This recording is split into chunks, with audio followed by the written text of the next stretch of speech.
Hi, welcome back to the Rich Fritzky Show. I know in the past few weeks I've been contemplating and focusing upon the great election that's before us, because I think it's so critical and so important to say what you feel and why you feel it and what direction you think the country ought to go in.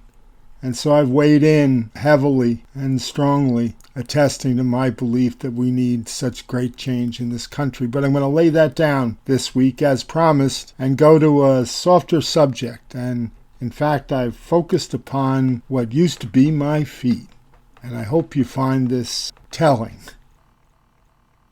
I hear an awful lot about Bombas today. Bombas, Bombas, Bombas. Everybody's celebrating Bombas socks and how wonderful they are and how different they are. And because I keep hearing about Bombas, and of course they go on the feet, it brings feet to mind. And that's where I'm going to go to today, to your feet. I deeply mourn the loss of my own feet.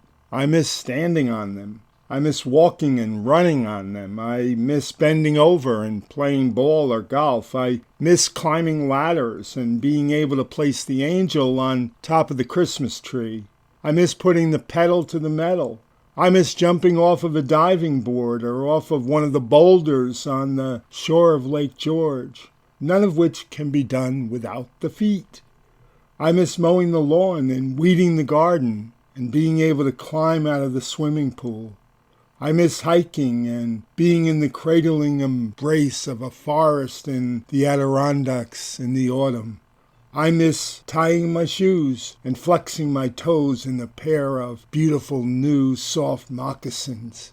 I miss riding the surf and moving along with the rustling crowd on a downtown Manhattan street.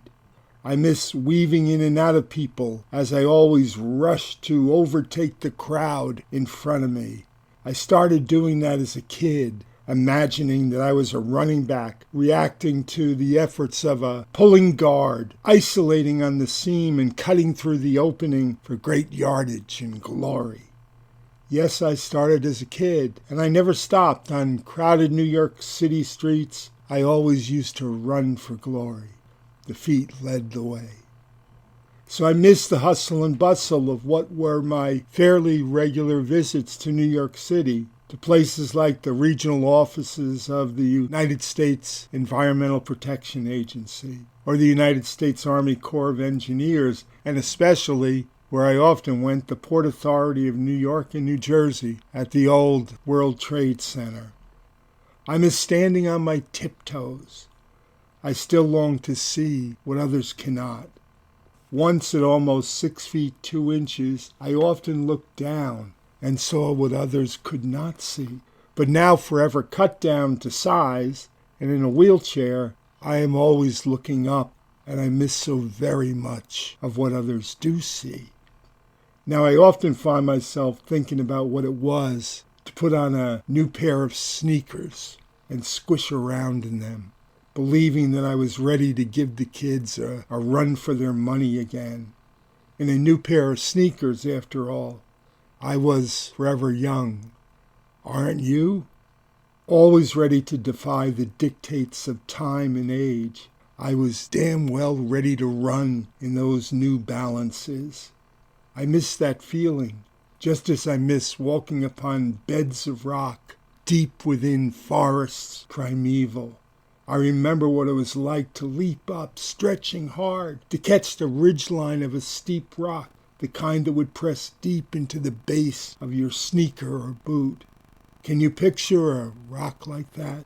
One of those that had been there since the age of the dinosaurs, just waiting tens of thousands upon tens of thousands of years, just for you to step on it.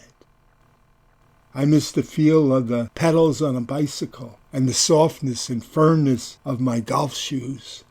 There was nothing like dipping deep into the freshly manicured lawn of a crisp and cushiony green in your golf shoes. I also liked it when sprinklers were running and the moisture would embed the sole of the shoe, cooling and refreshing. And sure, it has been a long time, but I can still remember cutting second base on a dime in a pair of low-cut spikes. Can you? Or better still, rounding third and heading for home. And I love sliding home, feet first and flying free. Yes, picture perfect, feet up and fearless. Spitting up dirt and gravel. I could really slide once upon a day. How about the sand that would ooze through the toes as you'd jog along the edge of the beach, all the while darting in and out of a rising surf with its white foam spewing. The cool water of the Atlantic would caress the feet and cool the body. You'd brush up against soft seashells and seaweed and the occasional, yes, jellyfish. I also remember dipping my feet into cool brooks and wading in low-lying rivers. I even remember running barefoot through the snow on a chill-you-to-the-bone winter's morning, just to lazily retrieve the waiting newspaper at the base of the drive. Now that was a recipe for certainly making you come alive. I also knew what it was to warily pull back the covers on one of those winter mornings before placing the feet on a cold wooden floor. Or how about stretching your feet out in those warm woolen socks to capture the heat from the fireplace or from a wood-burning stove? And when wet from the release of the boots after an evening's battle with a winter storm, the steam would rise from the toes. I enjoyed putting my feet up on the desk to reflect upon the day's events and nudging my shoes off while I was working. While I was stuck with my socks on, losing the shoes would allow me to press and rub my feet along the wood base on the backside of the desk. And no one was ever the wiser. Fortunately, I was blessed with a rich oak desk for long, with strong supports. It took whatever pressure my feet could bring to bear, as such providing great relief. I was one of those, "Dear children, would you please mind rubbing my feet" types. Did you ever walk barefoot over crushed stone or hot macadam? I did. What about the feel of fresh green grass or a slick wooden deck? Now mud was something, wasn't it? What about cleaning your feet with the hose before entering the house again? It always felt good, no matter how cold the water. I liked dipping my feet into a hot bath and placing them upon my Maggie's lap, which would only be done if the circumstances were right. I never wanted to use them like the weapon that they could become. The point is that I remember so many feet feelings, so many feet efforts or feet firsts that were never to be felt again. Feelings that were in my past only noted in passing. In memory, I hold them much closer and warmly embrace that which has been lost. You just never stop to think, do you, that it all begins with the feet. 15 years ago, I was told that I would grow more accustomed as time passes, and I resigned myself to a life without them, but I still miss the feel of the earth beneath my feet, and having one's feet upon the ground has never stopped taking on ever deeper meaning. I was so lucky to have had them for as long as I did. They gave me 55 years. I was blessed. I also lost the tips of both thumbs and all but one half of one finger. Without going into the fine details, as I did with my feet, it's enough to know that I miss holding hands and clenching fists and pointing fingers and caressing my Maggie's face in the manner that it deserves to be caressed. Enough to know that I miss a firm handshake and the ebb and flow of a ballpoint pen in my hands and cracking knuckles.